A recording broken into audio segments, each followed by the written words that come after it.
All right, I have some remarks I'm going to read. And this is to educate folks on both sides of this issue. Have a little different opinion than some of the things you've heard.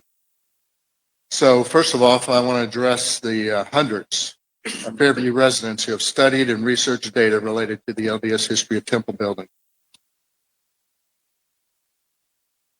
First, I'm so proud of the hundreds of Fairview residents who have studied and researched data related to the LDS history of temple building. You've kept your focus on the issue at hand. This is a zoning issue, not an issue related to anything to do with the LDS Corporation. Thank you for your signs of strong support as the council works through this issue. I also want to thank those in our surrounding cities, as well as groups and individuals around the country and around the world, and current and former LDS members who have stated their support for the town of Fairview's position on this matter. The issue of revising our zoning ordinance for this proposed building is the biggest crisis that has ever impacted our town. I personally have heard from Fairview folks in every corner of our town, encouraging me and the council to resist this intrusion into the residential area of our town. I'll give you a copy of this if you need it, so you don't need a copy. Now, I want to address the thousands, potentially, I don't know how many people are outside, but I know there were thousands last time, of LDS folks who are here, somewhere in the vicinity of this meeting or listening online. First, welcome to Fairview. This is a great place. Keep hydrated tonight. It's very hot out there, so we're worried about you. We went to extraordinary measures tonight to try to ensure the safety of people and get as many people in this room and get as many, everybody, by the way, Richard will get a chance who's here to talk. A little bit about our town that you may or may not know, because many of the folks supporting the LDS position are not from Fairview. Matter of fact, the vast majority are not. The east side of our town was all residential with large homes on large lots. You hear about zoning RE1. What does that mean? That means residential estate, 1 acre. We have RE1, RE1.5, RE2, and then areas over further east are even less dense than that, 4 acre lots, 6 acre lots. The maximum home height in this area allowed is 35 feet, and we hold people to that. We have families with longhorns, alpacas, horse farms, and donkeys all over town. There is no sewer system or storm drainage system in that part of town. I'm talking about the east side of town, on the east side of Greenville out here.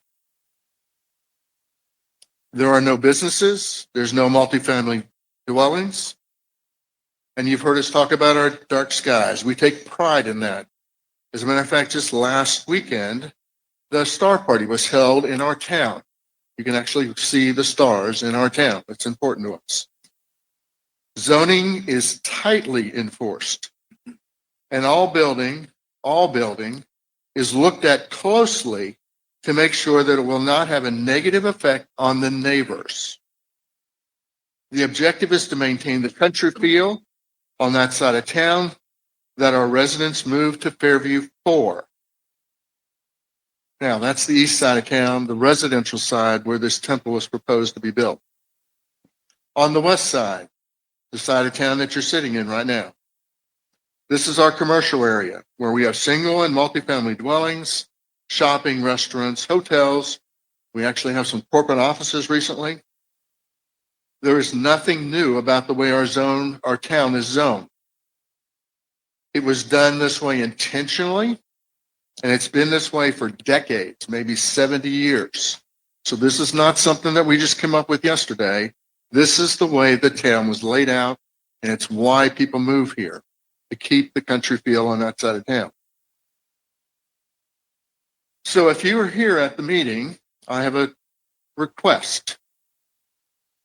I would ask you to walk about 50 yards about that way. Go north and of the building we're in to the steps of Fairview Town Hall.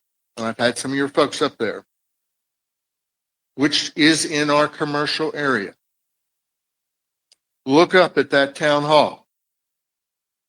It is 65 feet tall, coincidentally, same as what the temple is proposed to be, and contains 22,000 square feet of office space. The building that your leaders from Salt Lake City are proposing is 65 feet tall and about 45,000 square feet, surrounded by gleaming white marble and topped by a 109-foot spire. The proposed temple building itself is literally twice as large as our town hall. And then you stick the 109-foot spire on top. That takes it up to 174 feet, which is taller than our water towers. This proposed gigantic building is to be located in the residential side of town, the east side, where the maximum allowable height again is 35 feet. Every home over there conforms with this. You can actually get up on a drone and find homes that have flat roofs because of this limitation. We enforce it. At this location, this proposed building would be so out of scale, so out of place, that it would look like some alien civilization has dropped it onto that property. And I'm sorry if you don't like that, but that's what it looks like. This is the crux of our zoning problem. It is hard to imagine how an architect or site planner or a simple casual observer could not see how out of place that building would be giving the RE1 zoning. Now again, for the LDS folks listening, this is kind of our side of what you heard a little bit ago. Your representative's position with our residents from the very start has been, if you don't like this, if you don't approve this building as is, we will sue you. If y'all remember the second information center, many of you people that are in this room were there. Your local LDS leaders, I'm talking to the LDS folks in the room, have taken the position if our residents don't like the proposed gigantic building, then move. An LDS family would be more than happy to pay a premium for your property to live so close to a temple. People who move to Fairview, they raise their families here, and they tend to stay. So we have very long-term residents in this community. We have new developments coming in, but when people get here, they tend to stay. This is why we are pushing so hard and why they are pushing so hard against this proposed building. Your attorneys from Salt Lake City are very smooth, calmly starting our conversation with the fact that they've dealt with municipalities many, many times, if y'all remember that conversation, and essentially have forced these communities to take an unwanted large building. What a thing to be proud of. Their message to us is fighting this gigantic building proposed for Fairview is really a waste of our time, and you heard that tonight. I think the word for this attitude is extreme arrogance, and it's what we in Fairview will remember about the LDS representatives. I would also add, shame on the local leaders for stabbing our town in the back. They knew exactly the impact this building would have on our town, and obviously don't give a flip, which is really disappointing. There's no secret what the town of Fairview would have done with this or how we would have reacted. And if somebody didn't tell the folks from Salt Lake City, shame on y'all. Fairview has 8 religious buildings in our small town, one of which is the LDS Meeting House. The town and its residents have had no issues with any of them.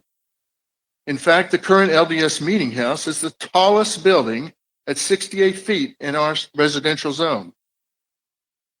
We have offered a CUP, conditional use permit, for the proposed building that includes a 42-foot maximum building height, which, by the way, is the height of the Chase Oaks Church, with the spire going up to 68 feet, with 42% impervious coverage of the property.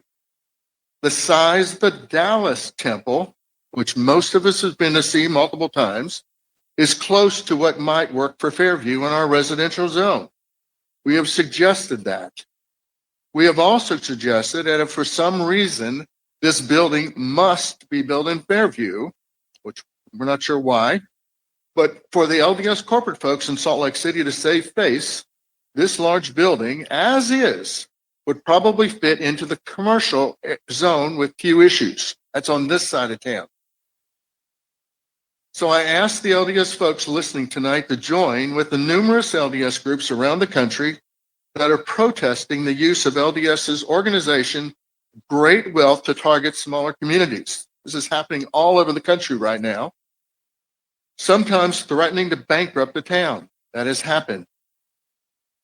To try to force zoning changes so they can erect gigantic buildings in residential zones. Most of those churches that are these pictures of are in commercial zones, by the way. They're not in residential neighborhoods. If the town of Fairview and its residents are somehow forced to accept this misplaced, gigantic building, thousands of folks from this area passing by that building every day will only see and remember the legacy of LDS arrogance. I suspect that is not the legacy that you want to leave with. So I ask one more time, please, if you're here from the LDS community, please walk about 50 yards up to our town hall, take a look at that building, double the size, and put a 109-foot spiral on top.